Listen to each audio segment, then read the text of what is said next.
12 personnes arrêtées et présentées à la presse par le commandement de la police de l'unité de protection des institutions et de hautes personnalités.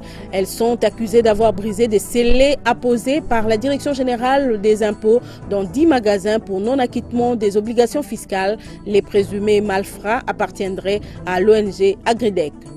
Plus de différences de taux imposables au niveau des communes de la ville-province de Kinshasa, les bourgmestres de toutes les 24 municipalités de la capitale congolaise ont pu harmoniser au cours d'un atelier de 5 jours les différents taux des impôts, droits, taxes et redevances dus à leur entité respective.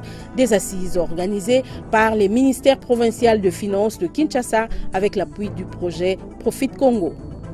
Et puis inauguration le samedi 22 septembre à Kingabois Limité de la deuxième ligne de production de boissons de la société African Foods and Beverage AFB, financée par le Fonds de promotion de l'industrie FPI. Cette réalisation est le symbole d'une chaîne de production moderne dernière génération.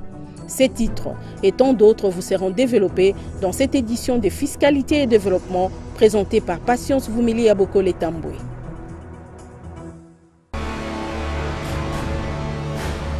Agence Galaxy Media, la passion de développer la RDC.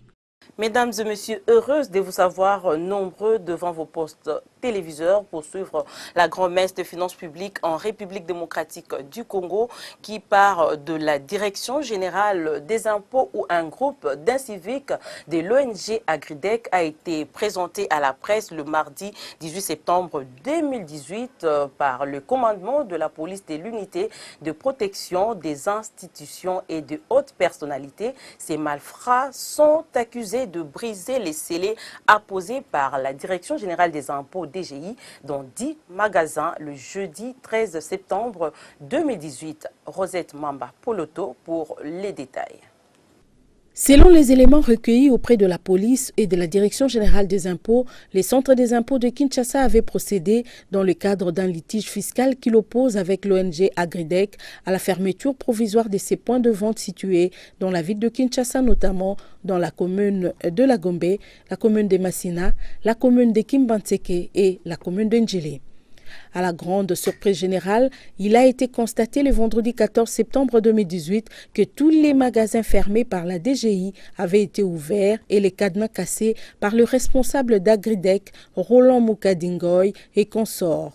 Ce qui a conduit la DGI à saisir la police pour appréhender ces inciviques qui ont défié le pouvoir de l'État en brisant les scellés placés aux différents magasins. Cette infraction est punissable par les dispositions des articles 139 et 140 du Code pénal congolais, livre 2. Le groupe appréhendé était composé de 12 individus, dont 4 sujets ouest-africains sans titre de séjour valable lors de leur interpellation. Il est déploré la manipulation par M.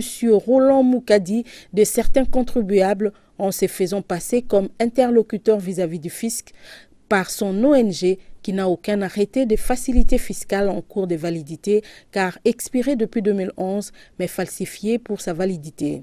Et d'autre part, l'ONG avait comme vocation l'agriculture et non la gestion de plusieurs magasins dont la ville de Kinshasa spécialement les quincailleries et commerce général dont leurs impôts collectés par le sieur ne sont pas retracés au fisc. À travers ces coups de filet, la DGI, en collaboration avec les éléments de services spécialisés de la police nationale et de la justice, met en garde tout autre contrevenant qui tenterait de défier l'État en brisant les scellés. Présentement, le groupe appréhendé se trouve entre les mains de la justice et sieur Roland Moukadi demeure encore introuvable. Et puis à la Direction générale des douanes et accises, au nom du directeur général empêché, c'est le directeur coordonnateur de l'audit interne et de douanes et accises qui a clôturé le samedi 22 septembre 2018 les sessions de vulgarisation du Code des accises.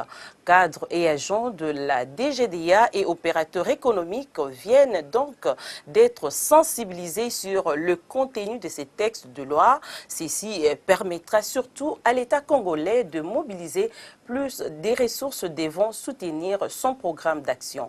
Reportage Michel Ouangui et Fonfa Makitoudoma. Pendant 2 semaines, les cadres de la DGDA de Kinshasa et de l'intérieur du pays ont été mis à niveau pour comprendre le contenu du nouveau code des accises. Un texte de loi important qui permettra à la douane congolaise d'avoir des ressources supplémentaires émanant des produits d'accises.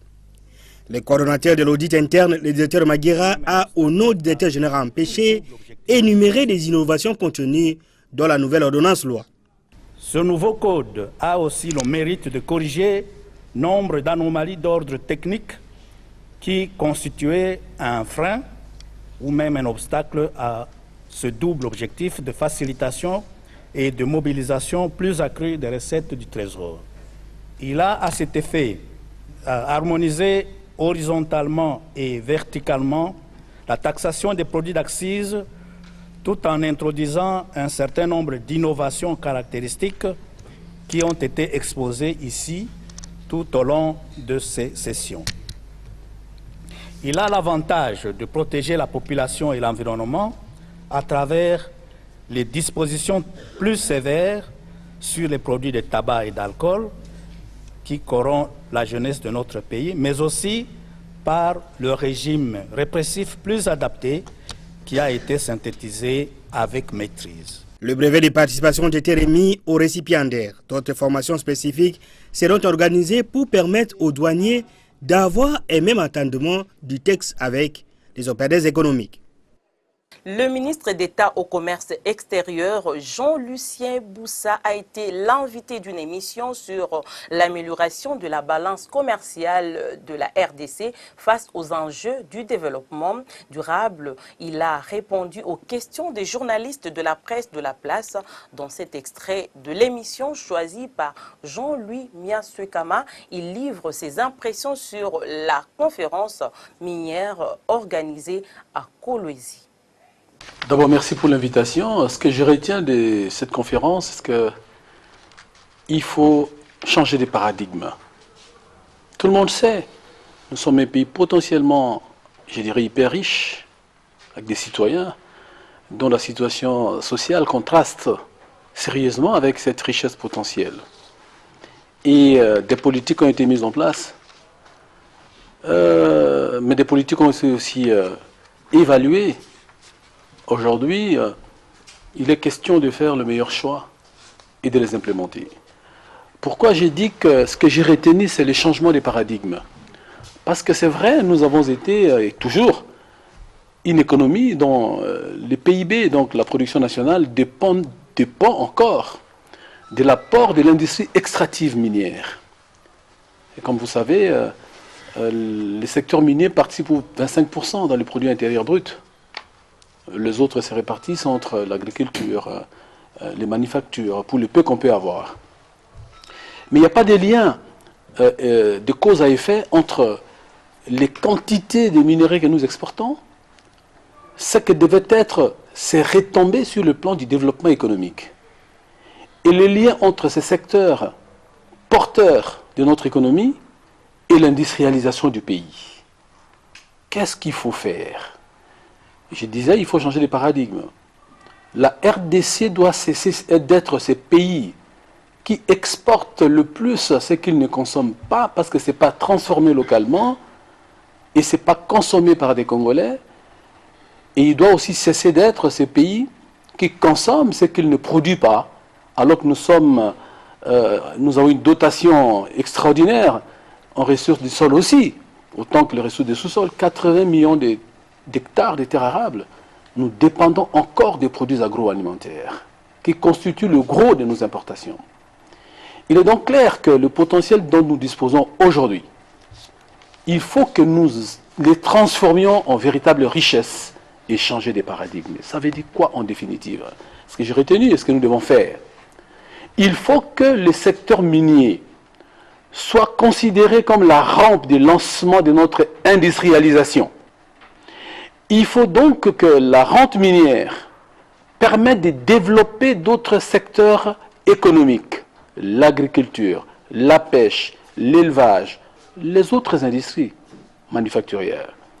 À partir de ces moments-là, nous allons inverser les tendances et changer véritablement les paradigmes pour être un pays qui exporte ce qu'il consomme d'abord parce que son marché intérieur doit être rencontré par l'offre intérieure. Je veux dire, la demande intérieure de la RDC, en voiture, en pile de téléphone, en batterie de téléphone, en ceci et cela, doit être rencontrée par la production intérieure. Étant entendu que nous avons des produits qui permettent de rentrer dans la chaîne de production et nous sortir des produits finis. C'est ça le changement de paradigme. Et aujourd'hui, ce qu'il faut retenir, et je l'ai déjà dit, c'est que l'industrie minière doit devenir une industrie qui développe les autres industries. Cela n'est possible que par l'intégration de l'économie minière, de la chaîne de production, jusqu'à la transformation de ces produits, pour que les produits de mine, les produits finis de l'industrie minière, rentrent dans la chaîne de production des autres produits manufacturés tels que les voitures, et j'ai parlé des téléphones. Merci, monsieur. Sous le haut patronage du ministère provincial des Finances de Kinshasa, les bourgmestres de communes et de la capitale congolaise ont harmonisé le taux des impôts, droits, taxes et redevances dus aux municipalités conformément aux vœux du législateur. C'était à l'issue d'un atelier organisé du 17 au 21 septembre dernier à l'immeuble Apocalypse 22 dans la commune de Massina, des assises appuyées par le projet de renforcement de la redevabilité et de la gestion des finances publiques Profit Congo sous la coordination du COREF. Didi Mavambu, Étienne Kumba Chouma. En l'absence d'organes délibérants, les bourgmestres de communes ont été autorisés par les législateurs de fixer le taux des impôts, droits, taxes et redevances dus à leurs entités. C'est dans cette vision que les autorités municipales et les mandataires de communes de la ville-province de Kinshasa se sont retrouvés dans cet atelier d'harmonisation. Nous avons pensé, nous en tant qu'ETD, que nous puissions orienter nos opérateurs économiques de manière à leur donner les facilités de pouvoir payer, même s'il y a un guichet unique, c'est d'abord ça le souhait, mais que le taux soit le même et que la taxation soit la même. Il y a beaucoup d'actes que nous, communes, qui ne sont spécifiques à nous. Il y a des actes qui sont concurrents, c'est-à-dire et la ville et la commune, c'est-à-dire d'intérêt commun. Nous devons fixer ici non seulement ce taux, et nous devons savoir aussi quelle est la part légale reconnue à la commune dans les actes d'intérêt commun. Nous sommes vendredi 21 septembre 2018. Le bourgmestre de commune adopte point par point les différents taux imposables sur base des dispositions contenues dans l'ordonnance-loi du 13 mars 2018 fixant la nomenclature des impôts, droits, taxes et redevances de la province et de l'entité territoriale décentralisée ainsi que les modalités de leur répartition. Au bout de 5 jours d'intenses travaux, de débats houleux, d'examens approfondis et d'adoption de taux imposables, les objectifs sont atteints. Nous nous sommes rendus compte que pour la toute première fois, on a eu à réunir le plus grand nombre de bourgmestres parce que la matière les concernait au plus haut niveau. Et par rapport à la matière qui a été traitée, nous avons effectivement réuni à fixer des taux par acte générateur de recettes. Donc sur ce plan-là, en ce qui concerne les communes, pouvons dire que les objectifs visés par rapport à cet atelier ont été effectivement atteints. Nous, le travail que nous avons fait, c'est un travail technique pour éviter que dans une même ville, on ait une disparité de taux sur une même taxe.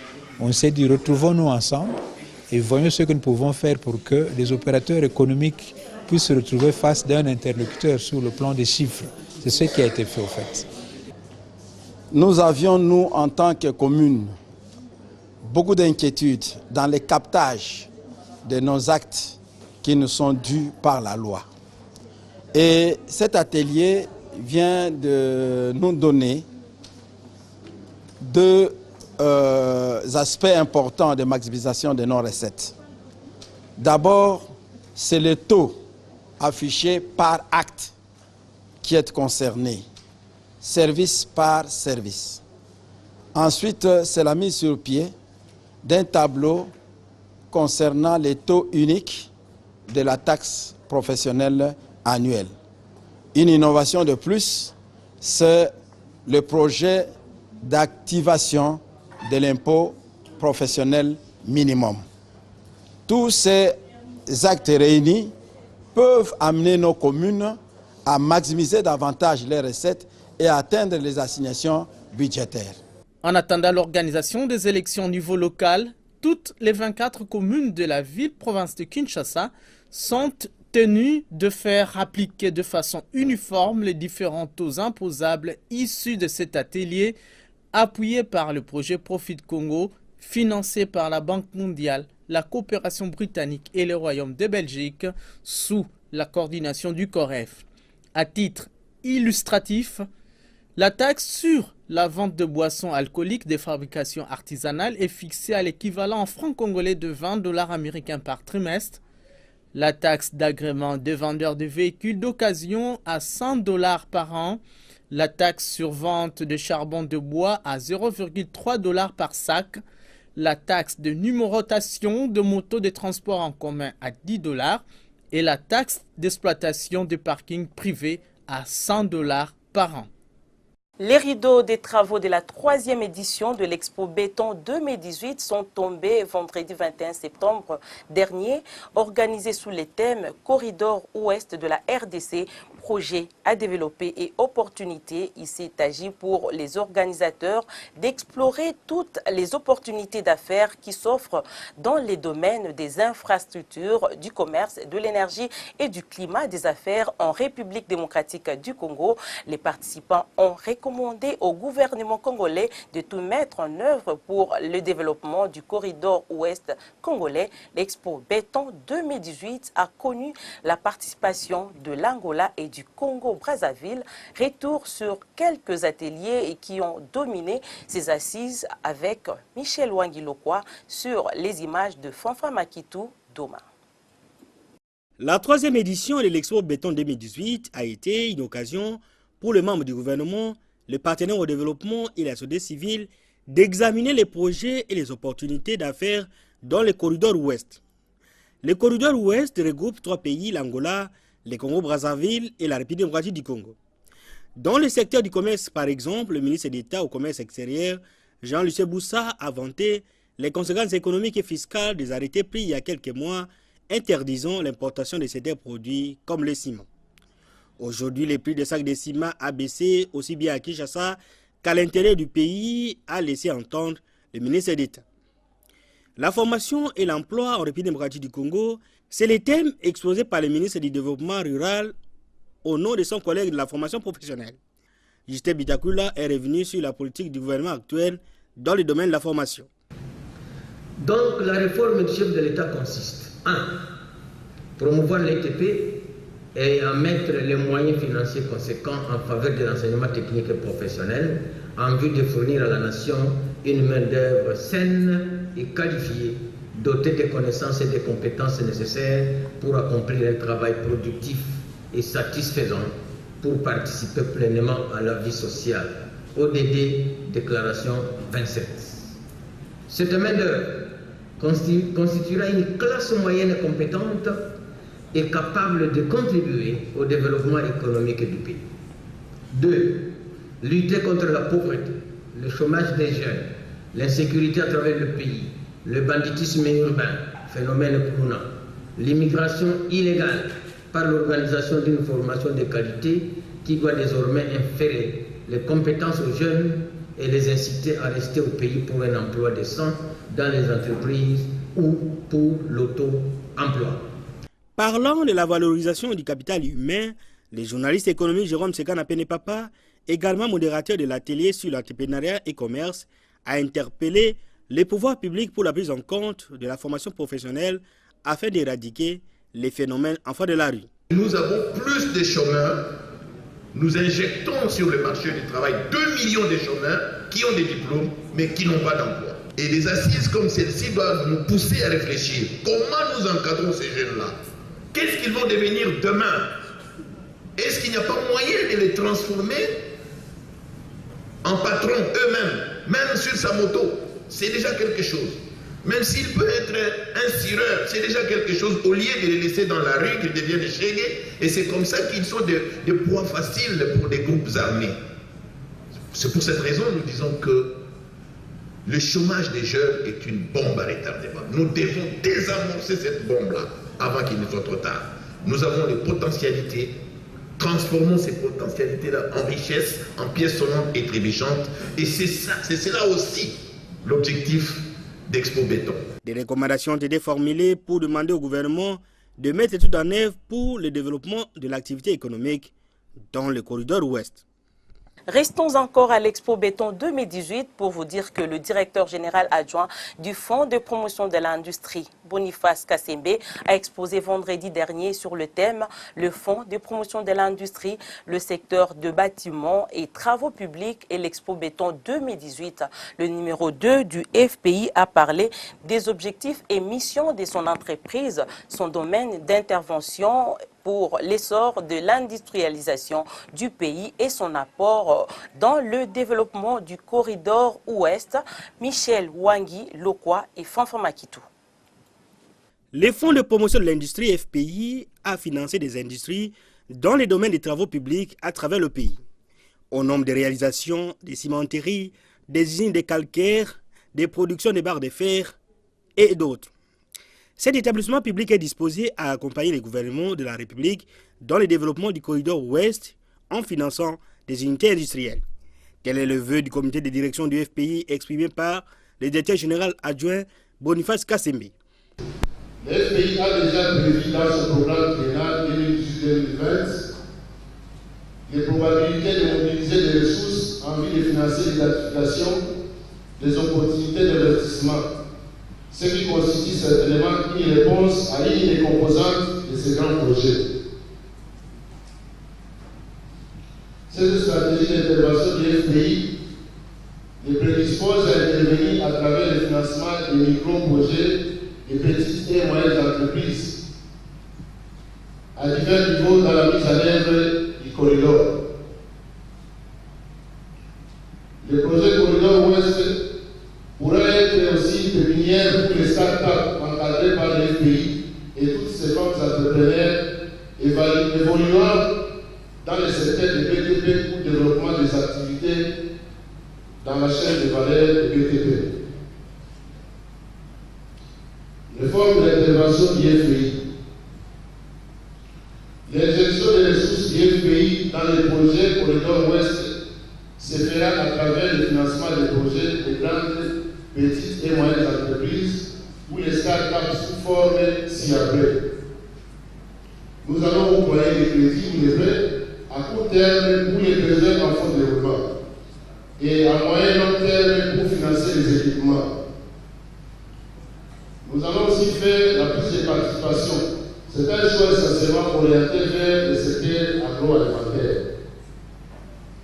Et aussi, nous allons aussi octroyer des subventions pour la construction ou la réhabilitation des infrastructures de base dans les zones d'opération des projets et les activités de la recherche appliquée permettant le développement et la progression du secteur industriel. Peu après, Boniface Kassembe a visité les stands du FPI. On y trouve les différentes réalisations, notamment dans les domaines des travaux publics et bâtiments. African Food and Beverage, AFB, a inauguré sa deuxième ligne de production des boissons. Une manifestation officielle a été organisée ce samedi 22 septembre 2018 dans son enceinte de Kingabwa, dans la commune de Limete. Le Fonds de promotion de l'industrie a toujours soutenu par ses financements cette entreprise. Son directeur général, Patrice Kitebi Kibonvoul, a relevé la modernité de la nouvelle chaîne de production. Reportage Jean-Louis Miaswekama et Étienne Kumba Chouma. Après 14 ans d'existence, l'African Food and Beverages, AFB, inaugure sa deuxième chaîne de production de boissons. Le ministre national de l'Industrie, Marcel Ilunga, pose le geste pour la postérité à l'entrée de la salle des machines. Il a eu pour les dirigeants, cadres et employés, des mots d'encouragement et d'assurance. J'encourage les autres opérateurs économiques à faire de même pour que nous puissions ensemble développer notre pays. Le FPI accompagne depuis des années, comme un partenaire financier privilégié, la compagnie AFB. Et en ce qui concerne le groupe African Beverage and Food et Zenufa, le FPI est intervenu à 2 reprises dans le cadre de ces deux entreprises, avec des financements qui atteignent un import de plus de 6 millions de dollars. Le directeur général du FPI a vanté l'acquisition de cet outil de production. Avec cette deuxième ligne, African Beverage and Food fait un saut technologique important, dans ce sens que, du point de vue de la technologie, les machines qui ont été acquises sont quasiment font partie de la génération la plus récente sur le plan technologique. Et c'est une évolution technologique importante. Nous allons dire, c'est une manifestation tangible de la révolution de la modernité prônée par le chef de l'État en ce qui concerne les entreprises de production. Le numéro 1 du FPI est également revenu sur l'impact de cet investissement. Nous allons noter qu'il y a, d'après le rapport qui nous a été fait, une création de nouveaux emplois qui vont atteindre jusqu'à 100 emplois directs. Pour les dirigeants de l'AFB, c'est le moment d'exprimer leur gratitude aux autorités du pays, au FPI, à Access Bank et à Sophie Bank. Georges Kodjo, cadre et pharmacien d'entreprise de l'AFB, l'a redit au nom de son directeur général, Vishal Vizani. Que Messieurs le Président du Conseil d'administration et le Directeur général du Fonds de promotion de l'industrie trouvent ici l'expression de notre gratitude et également nos encouragements à soutenir le développement du secteur de l'industrie dans toute sa diversité pour la croissance économique du pays. La chaîne de production commence par les engins de contrôle d'hygiène des machines, puis par les dosages et filtrages du sirop de Kulungongo avec l'eau. Le sirop qui est amené dans les silos fait l'objet d'un dosage savant ainsi que la mise en forme des bouteilles. Le contrôle continue une fois les bouteilles pleines.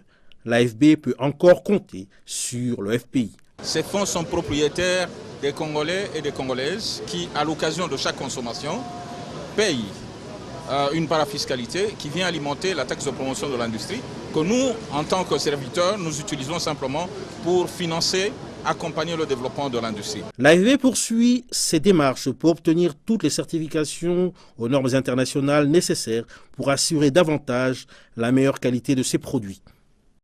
Sachez que le secteur des travaux publics, urbanisme et habitat contribue à la mobilisation des recettes non fiscales de l'État sous l'encadrement de la DGRAD. Suivant l'ordonnance loi numéro 18/003 du 13 mars 2018 fixant la nomenclature de droits, taxes et redevances du pouvoir central, la Direction générale des recettes administratives, judiciaires, domaniales et de participation DGRAD a pour mission également d'ordonnancer et de recouvrer les recettes non fiscales de l'État issues du secteur des travaux publics, infrastructures, urbanisme et habitat, parmi lesquels droits de vente de matériel ou mobilier déclassé, droits relatifs aux prestations diverses, droits sur le permis de construction, autorisation de bâtir et ou de démolir un immeuble à usage résidentiel de plus de 2 étages, taxes sur le permis de construire une station-service de plus de 3 pompes, taxes sur l'établissement d'avis urbanistique sur la concession foncière de 50 yards et plus pour la terre urbaine ou de 10 hectares et plus pour la terre rurale, taxe sur le morcellement d'une parcelle ou d'une concession foncière de 50 yards et plus pour les terres urbaines ou de 10 hectares et plus pour les terres rurales, droit de location des maisons du domaine privé de l'État relevant du pouvoir central, préavis bail non professionnel à usage commercial, industriel et socio-culturel, taxes d'agrément et d'enregistrement d'un agent immobilier, d'une agence immobilière, d'un courtier immobilier, d'un bureau d'études, d'architecture et d'urbanisme, d'une organisation non gouvernementale Habitat en République démocratique du Congo, ainsi que les droits du livret de bail. Comment financer la gestion des forêts pour assurer leur durabilité et permettre à la République démocratique du Congo de disposer des ressources pour cette fin? Certains experts pensent qu'il faut recourir aux financements innovants en plus d'une bonne gouvernance à privilégier les financements traditionnels étant insuffisants. Je vous propose cette réflexion de notre spécialiste maison, Ruben Mayoni Tchakiyunga, pour mieux comprendre le concept financement innovant. La forêt est un placement sûr, dit-on, mais pour tirer le maximum de bénéfices de cette ressource, il faut y investir des moyens, plus pour sa gestion. Ainsi, la gestion durable des forêts requiert des financements. Le pouvoir public, les partenaires au développement, l'autofinancement et les financements innovants et durables sont là les sources de financement pour assurer une gestion durable des forêts. Toutes ces choses sont nouvelles. Par exemple, en ce qui concerne les financements durables, il faut former les gens. Il faut que les gens sachent comment fonctionne un fonds fiduciaire. Voilà. Il faut la formation, donc là, dans un premier temps, il faut former les gens. Et puis aussi, il faut améliorer notre manière de gérer. Voilà. On donne là où le donateur se rend compte que c'est bien géré. Entre financement et affectation, le fossé est grand, car l'affectation pose toujours problème dans les pays du Sud, d'où une bonne gouvernance forestière doit être démise. La forêt elle-même peut s'autofinancer, mais dans le respect des normes écologiques, dans le respect des normes de bonne gestion, n'est-ce pas, des espaces qui sont les nôtres, les espaces forestiers, ça peut s'autofinancer, mais c'est une question, c'est une ressource renouvelable bien sûr, mais je pense que nous ne pouvons pas concentrer tous nos efforts pour avoir de l'argent seulement en exploitant la forêt. Donc il faut diversifier et en diversifiant, nous pouvons créer l'équilibre. Oui, je suis tout à fait d'accord avec vous, l'affectation peut poser problème, mais il est question de mettre le garde-fou pour que ces fonds soient très bien gérés. D'autres pensent plutôt qu'il faut recourir au financement innovant caractérisé par la stabilité ou l'additionnalité et la prévisibilité. Ces nouvelles sources de financement du développement, étroitement liées aux biens publics mondiaux, sont complémentaires à l'aide budgétaire traditionnelle ou à l'aide publique au développement des États, conçues dès l'origine comme une manière de corriger les effets négatifs de la mondialisation. Parmi les financements innovants listés par Biofin, il faut citer les Blue Bonds, le Park Bond, la labellisation, la Biodiversity Offset et autres. Ce sujet sera certainement sur la table lors du prochain sommet des chefs d'État de la Comifac sur les forêts du bassin du Congo pour renforcer la coopération entre les pays d'Afrique centrale afin de lutter efficacement contre la criminalité environnementale. En recourant au financement innovant, la RDC peut améliorer sa gestion forestière qualifiée de calamiteuse par certaines organisations de la société civile environnementale pour assurer le développement durable en faveur des générations présentes et futures.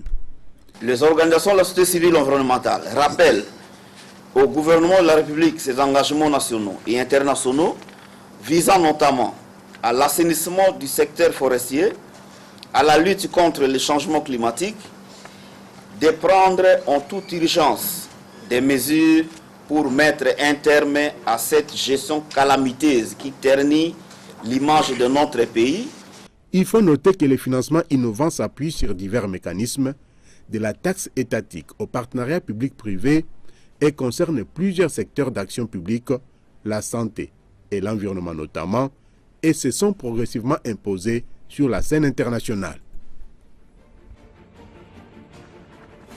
Sachez que la ville de Zurich, en Suisse, va accueillir le 25 et 26 octobre 2018 la 3e édition de la Convention africaine pour le développement et l'investissement, ADIC en sigle, un rendez-vous des investisseurs pour un partenariat gagnant-gagnant à ne pas manquer.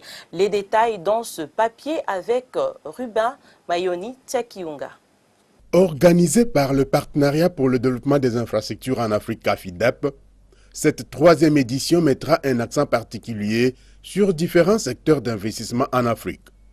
Dans le cadre de son engagement pour la promotion de l'investissement en Afrique, AFIDEP offre à cet effet une plateforme gratuite aux promoteurs de projets. Pour le développement de l'Afrique, l'approche de l'AFIDEP inclut la promotion des projets bancables du continent. Occasion pour les entreprises et les gouvernements africains de soumettre directement leurs projets, quelle que soit la taille de ceux-ci, de l'emplacement ou de l'exigence du capital du projet, car les projets de toutes les industries conformes à la loi peuvent être promus avec l'AFIDEP, ce qui inclut la recherche des financements, des partenaires techniques et des fournisseurs. AFIDEP assure donc la promotion des investissements, l'entrée sur les marchés et les voyages d'affaires dans le secteur de l'agriculture, de l'industrie, de la transformation, du développement des infrastructures, des finances, de l'éducation, de l'immobilier, des technologies de l'information et de la communication, des télécommunications, de l'aviation, de la gestion de la chaîne logistique et bien plus encore. Les éminents orateurs de ces assises sont venus de l'Afrique, de l'Europe, de l'Amérique et d'ailleurs pour parler opportunités d'investissement en Afrique. Le moment est plus qu'indiqué pour parler développement de l'Afrique dans un partenariat gagnant-gagnant. Le rendez-vous est pris pour les 25 et 26 octobre 2018 à Zurich en Suisse et pour plus d'informations, rendez-vous sur www.afidep.com.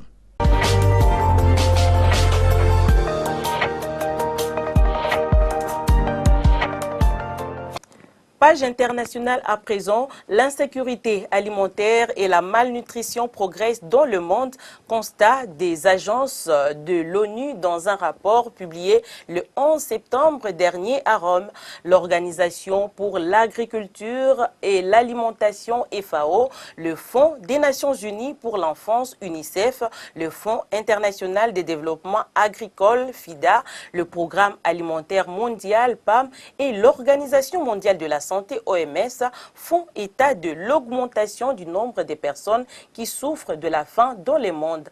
En 2017, ce nombre a été de 821 millions de personnes. Une année plus tôt, ils étaient évalués à 815 millions. Plusieurs causes justifient cette situation. Le journal Le Monde cite la sécheresse en Afrique, les inondations et les tempêtes en Asie, mais aussi les dérèglements climatiques de plus en plus nombreux et intenses.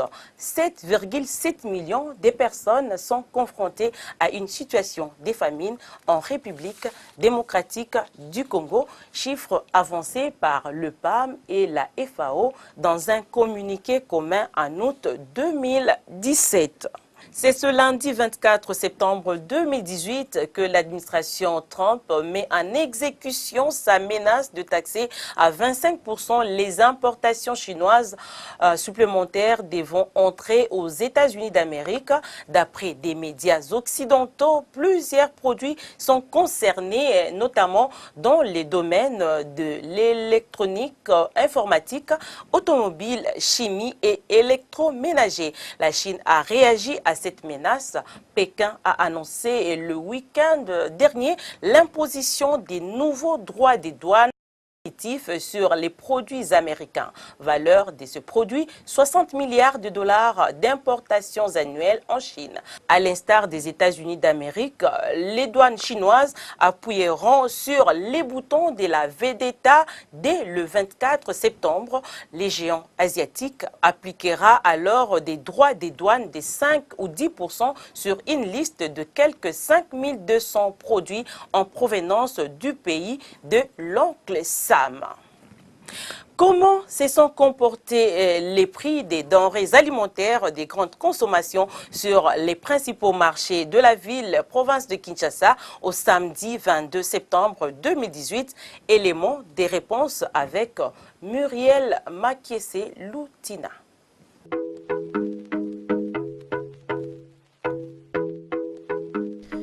Concernant les poissons chinchard au marché de la Liberté, les prix d'un carton de 18 plus 30 kg a connu une hausse. Il est passé de 81 000 francs il y a quelques jours à 81 500 francs cette semaine qui vient de s'achever, soit une augmentation de 500 francs. Au marché central par contre, les prix a connu une baisse, passant de 82 500 francs à 81 800 francs, soit une baisse de 700 francs. Même constat fait au marché Zigida, où le prix est passé de 83 200 francs à 82 400 francs. Et enfin au marché Gambela, pour obtenir un carton de poisson de 18+, il faut débourser 81 200 francs. Du côté sucre, un sachet de 5 kg de la compagnie sucrière de Kwilungongo coûte actuellement 6 500 francs. Nous sommes là au marché de la Liberté. Au marché central par contre, il se négocie à 6 400 francs. Au marché Zigida, on peut l'obtenir à 6 300 francs. Et enfin au marché Gambela, il s'est vendu à 6 200 francs. Concernant les riz, le prix d'un sac de 25 kg est resté stable d'une semaine à l'autre, soit 32 100 au marché de la Liberté, même constat fait au marché central. où ces produits a gardé son prix de la semaine passée, soit 31 100 francs. Hausse par contre au marché Ziguida, où le prix est passé de 31 500 francs à 32 000 francs, soit une hausse de 500 francs. Au marché Gambela, il coûte 33 000 francs. Cette baisse des prix du riz s'explique par l'abondance de ces produits sur certains marchés de la capitale. Pour les produits secs, les maniocs en provenance de la province du Kwilu se négocient à 600 francs pour un bol au marché de la Liberté. Le même bol au marché central est resté stable à 700 francs, 800 francs au marché Ziguida et 700 francs enfin au marché Gambela. Bouclons ces tours d'horizon de prix avec la viande. Au marché central, les prix a connu une hausse passant de 93 200 francs à 93 700 francs, soit une hausse de 500 francs. Au marché Ziguida, il se négocie à 92 100 et enfin au marché Gambela, il coûte 92 500 francs. Cette hausse des prix de la viande s'explique par sa rareté sur certains marchés. Telles sont les tendances des prix de quelques denrées alimentaires de grande consommation au samedi 22 septembre 2018 sur les principaux grands marchés de Kinshasa. Voilà, vous venez de suivre cet élément relatif au prix des denrées alimentaires de grande consommation sur les principaux marchés de la ville-province de Kinshasa.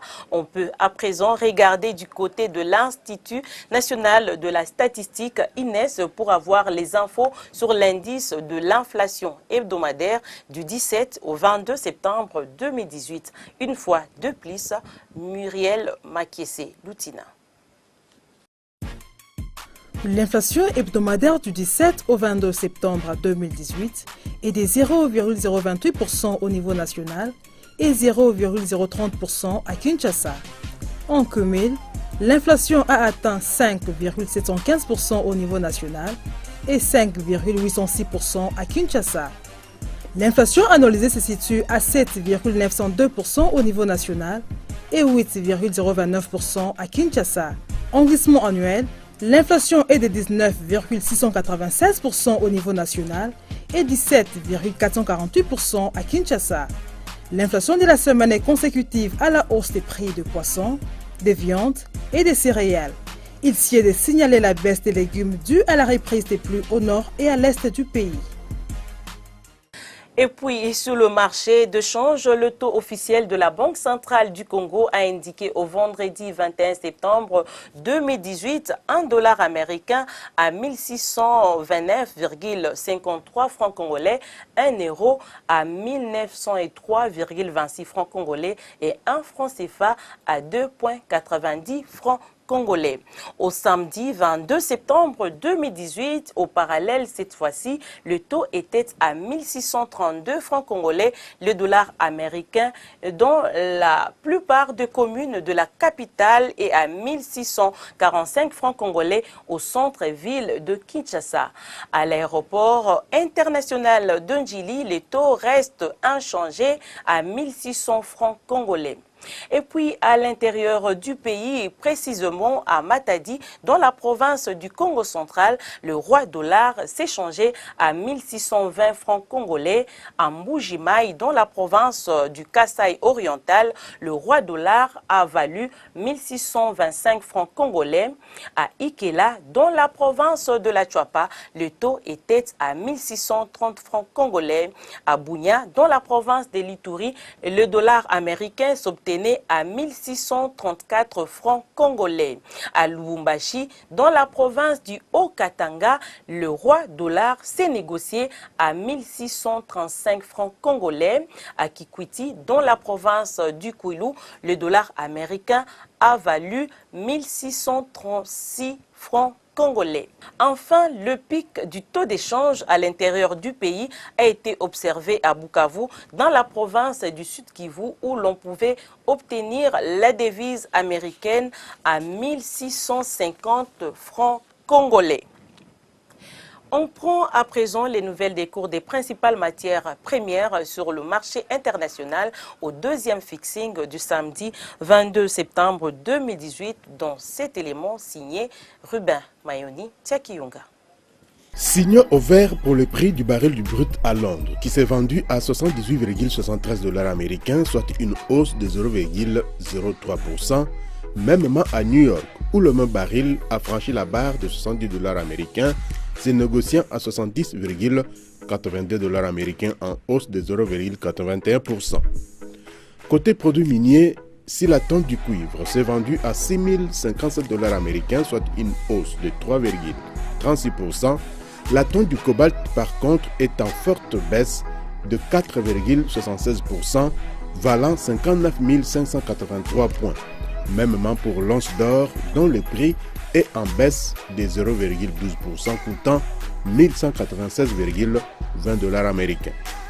Les prix des produits agricoles, quant à eux, ont presque pris de l'ascenseur.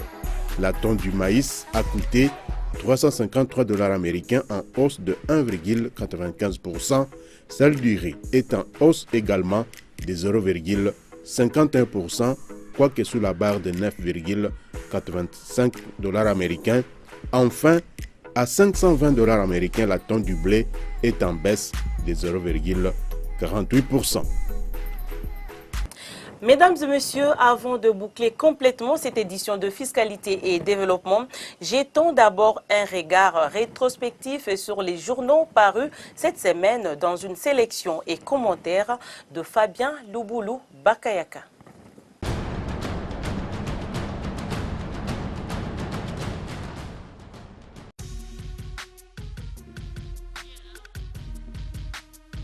Bonsoir.